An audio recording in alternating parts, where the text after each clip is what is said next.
അന്ന് എനിക്ക് മിനിസ്റ്ററെ നേരിട്ട് കാണാനും സാധിച്ചിട്ടുണ്ട്. അപ്പോൾ ഞാൻ അവരോട് പറഞ്ഞൊരു കാര്യം എന്ന് വെച്ച് കഴിഞ്ഞാൽ, നമ്മൾ ഈ സംരംഭങ്ങൾ പൂട്ടാൻ വേണ്ടിയിട്ട് വേഗം എല്ലാവരും വണ്ടി എടുത്ത് ഇങ്ങോട്ട് പോരുന്നുണ്ട്. എവിടെയെങ്കിലും ഒരു സംരംഭം നടക്കുന്ന സമയത്ത് നിങ്ങൾക്ക് ആവശ്യമായ ലൈസൻസ് ഇതൊക്കെയാണ്, ഇത് നമ്മൾ ചെയ്തു തരാം, അല്ലെങ്കിൽ ഇങ്ങനത്തെ കാര്യങ്ങൾക്ക് നിങ്ങൾ ഇങ്ങനത്തെ വഴിയിലൂടെ സഞ്ചരിക്കൂ എന്ന് പറയുന്ന ഒരു സിസ്റ്റം കണ്ടിട്ടുണ്ടോ? അറിയായിരിക്കും. അൻസിയുടെ കുറെ സുഹൃത്തുക്കൾ ഒരു പക്ഷേ പല ബിസിനസ്സും തുടങ്ങിയിട്ടുണ്ടാകും. ഫാഷനിലേക്ക് ഒരു പ്രത്യേകിച്ച് വനിതാ സംരംഭകരടക്കം ഫാഷൻ അല്ലെങ്കിൽ ബുട്ടീക്ക് അല്ലെങ്കിൽ കോസ്മെറ്റിക് പ്രോഡക്ട്സുകൾ അല്ലെങ്കിൽ അവർക്ക് ചെയ്യാൻ പറ്റുന്ന കേട്ടുപരിചയമുള്ള കുറേ സാധനങ്ങളൊക്കെ തുടങ്ങും. പക്ഷെ ഇവർക്കൊന്നത് കുറേ കാലത്തിനപ്പുറത്ത് അത് കണ്ടിന്യൂ ചെയ്യാൻ പറ്റുന്നില്ല. അത് വിജയിപ്പിച്ച് അത് നിലനിർത്താൻ പറ്റുന്നില്ല. എന്തുകൊണ്ടാണിത് ശരിക്കും ഈ ഒരു കാറ്റഗറിയിൽ ഞാനും വരേണ്ടതായിരുന്നു. പക്ഷെ ഞാനത് വരാതിരിക്കാനുള്ള ഒരു കാരണം എന്താണെന്ന് വെച്ച് കഴിഞ്ഞാൽ, എനിക്കും ഇതുപോലൊരു വലിയൊരു ഇഷ്യൂ ഫേസ് ചെയ്യേണ്ടി വന്നിട്ടുണ്ടായിരുന്നു. പെട്ടെന്ന് ഒരു ദിവസം വലിയൊരു റെയ്ഡ് നടക്കുന്നു, പെട്ടെന്ന് നമ്മളെല്ലാം അവസാനിപ്പിക്കേണ്ട ഒരു ഘട്ടത്തിലേക്ക് എത്തുന്നുണ്ടായിരുന്നു. ഒരു വലിയ, എന്നെ സംബന്ധിച്ച് ഞാൻ തുടങ്ങിയൊരു ബിസിനസ്സാണ്, അല്ലെങ്കിൽ ഞാനായിട്ട് എടുത്തൊരു തീരുമാനമാണ്. എന്തെങ്കിലും ഒരു പ്രശ്നം വന്നു കഴിഞ്ഞാൽ നീയായിട്ട് ചെയ്തതല്ലേ എന്ന് പറയാൻ ചുറ്റും ഒരുപാട് പേരുണ്ടാവും. അപ്പൊ അത് ഭയങ്കര ടെൻഷനായിരുന്നു നമുക്ക്. അപ്പൊ ആ സമയത്ത് ഞാനിങ്ങനെ ആലോചിച്ചു, എന്താ എനിക്ക് ചെയ്യാൻ പറ്റുക എന്നുള്ളത്. അപ്പം ഞാൻ ഇതിനാവശ്യമായ ഉദ്യോഗസ്ഥരുടെ അടുത്ത് പോലും സംസാരിക്കലും ഇതൊക്കെ ചെയ്തപ്പോൾ എനിക്ക് മനസ്സിലായ ഒരു കാര്യവും അന്ന് എനിക്ക് മിനിസ്റ്ററെ നേരിട്ട് കാണാനും സാധിച്ചിട്ടുണ്ട്. അപ്പം ഞാൻ അവരോട് പറഞ്ഞൊരു കാര്യം എന്ന് വെച്ച് കഴിഞ്ഞാൽ, നമ്മൾ ഈ സംരംഭങ്ങൾ പൂട്ടാൻ വേണ്ടിയിട്ട് വേഗം എല്ലാവരും വണ്ടി എടുത്ത് ഇങ്ങോട്ട് പോരുന്നുണ്ട്.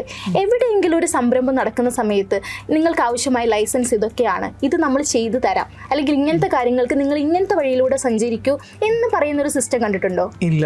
അങ്ങനെ ഒരു ന്യൂസ് വന്നിട്ടുണ്ടോ? ഇല്ല. ഒരു ഗൈഡൻസ് ഇല്ല സംരംഭകർക്ക്. പക്ഷേ പൂട്ടാനുള്ള ഗൈഡൻസ് കൃത്യമായിട്ടുണ്ട്. കാര്യം സംരംഭം തുടങ്ങാനായാലും അത് വിജയിക്കാനായാലും വിജയിപ്പിക്കാനായാലും എത്ര വേണമെങ്കിലും സ്ട്രഗിൾ ചെയ്യുന്ന ആൾക്കാരാണ് ഈ സംരംഭം തുടങ്ങുന്ന ആളുകൾ, സംരംഭകര്. പക്ഷെ അവരെ പെട്ടെന്ന് തന്നെ അവസാനം അങ്ങോട്ട് ഇല്ലാതാക്കാനാണ് എല്ലാവരും ശ്രമിക്കുന്നത്. നേരെ മറിച്ച് ഈ സിസ്റ്റം ഇങ്ങനെ മാറിയാൽ മതി. അതായത് നിങ്ങൾക്ക് ആവശ്യമുള്ള എന്താണോ, നിങ്ങളുടെ സംരംഭം സൂപ്പറാണ് എന്നൊക്കെ ഒന്ന് സപ്പോർട്ട് ചെയ്യുക. അങ്ങനെ ഒരു സിസ്റ്റം ഇവിടെ വന്നു കഴിഞ്ഞാൽ ഒരു സംരംഭങ്ങൾ ഇവിടെ അവസാനിപ്പിക്കില്ല. കാര്യം പേടി കൊണ്ടാണ്, ഭയം കൊണ്ടാണ് സ്ത്രീകൾ പലരും ഇത് അവസാനിപ്പിക്കുന്നത്. നമ്മൾ എന്തെങ്കിലും ഒരു സമ്പാദ്യം അല്ലെങ്കിൽ എന്തെങ്കിലും ഒന്ന് നാടിന് കിട്ടാൻ വേണ്ടിയിട്ടാണ് ചെയ്യുന്നത്. അപ്പോഴേക്കും കുടുംബം മൊത്തം എന്താ പറയുക കടക്കണിയിൽ തൂങ്ങി മരിക്കേണ്ട അവസ്ഥയിലേക്ക് എത്തും. അങ്ങനെയാണ് ചിന്തിക്കുന്നത് തന്നെ. അപ്പൊ അത് വേണ്ടാന്ന് വെക്കുകയാണ്. അത്രയേ ഉള്ളൂ. അവിടെ നഷ്ടം ആർക്കാണ്? ആ ഒരു വ്യക്തിക്കല്ല, നാടിനാണ്. കുറെ ആളുകൾ എന്തൊക്കെയോ ഉണ്ടാക്കുന്നുണ്ട്. പക്ഷെ ഉമ്മീസ് എന്ന് പറയുന്ന ഈ ബ്രാൻഡ് അൻസി എങ്ങനെ ഉണ്ടാക്കിയെടുത്തു? ഞാൻ പറഞ്ഞില്ല, എൻ്റെ സാഹചര്യം അങ്ങനെയായിരുന്നു. ഞാൻ ഇങ്ങനെ ഒരു ബിസിനസ് ചെയ്യണം അല്ലെങ്കിൽ ഇവിടെ നിന്ന് സക്സസ് ആവണം അങ്ങനെയൊന്നും വിചാരിച്ച ഒരാളെ അല്ല. പക്ഷേ ഞാൻ നിരന്തരമായിട്ട് ചിന്തിച്ചിട്ടുണ്ടായിരുന്നു എനിക്ക് എന്തെങ്കിലും ചെയ്യണം എന്നുള്ളത്. ആ ചിന്തയിൽ നിന്ന് ഞാൻ ചിന്തിച്ചൊരു കാര്യം, എൻ്റെ കയ്യിൽ എന്താ ഇല്ലാത്തതെന്നല്ല, ഉള്ളത് എന്താണ്. ഇപ്പം എൻ്റെ കയ്യിൽ ഇല്ലാത്ത കാര്യങ്ങൾ ഞാൻ ചിന്തിച്ച് കഴിഞ്ഞാൽ എനിക്കൊന്നും തുടങ്ങാൻ പറ്റില്ല. എൻ്റെ വിദ്യാഭ്യാസം ആയിക്കോട്ടെ, അല്ലെങ്കിൽ എൻ്റെ ഫാമിലി ബാക്ക്ഗ്രൗണ്ട് ആയിക്കോട്ടെ, എൻ്റെ സപ്പോർട്ട് ആയിക്കോട്ടെ, ഇതൊക്കെയാണ് ഞാൻ ചിന്തിച്ചെങ്കിൽ എനിക്കിവിടെ ഒന്നും ചെയ്യാൻ പറ്റില്ല. സാധാരണ ഒരു പെൺകുട്ടിയെ പോലെ അല്ലെങ്കിൽ ഒരു വീട്ടമ്മയെ പോലെയൊക്കെ ഞാൻ കഴിഞ്ഞേനെ. നേരെ മറിച്ച് എൻ്റെ കയ്യിൽ ഉള്ളതിനെ കുറിച്ചാണ് ഞാൻ ചിന്തിച്ചത്. ആ ഉള്ളത് എന്താണെന്ന് നോക്കിയപ്പോഴാണ് എനിക്ക് മനസ്സിലായത്, ഓക്കെ എൻ്റെ ഫാമിലി ഈ ഒരു അറിവുണ്ട്.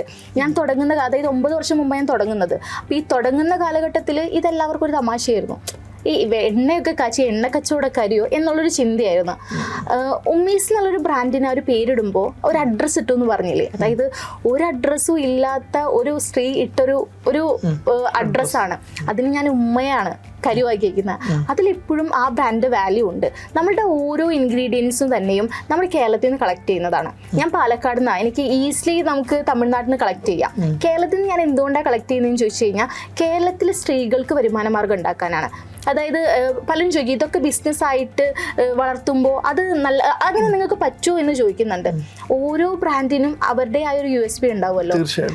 എൻ്റെ ഒരു ബ്രാൻഡിൻ്റെ ഞാൻ പറഞ്ഞല്ലോ അഡ്രസ്സ് അത് തന്നെയാണ്. അപ്പോൾ അഡ്രസ്സ് ഇല്ലാത്ത ഒരുപാട് പേരുണ്ട് നമുക്ക് ചുറ്റും.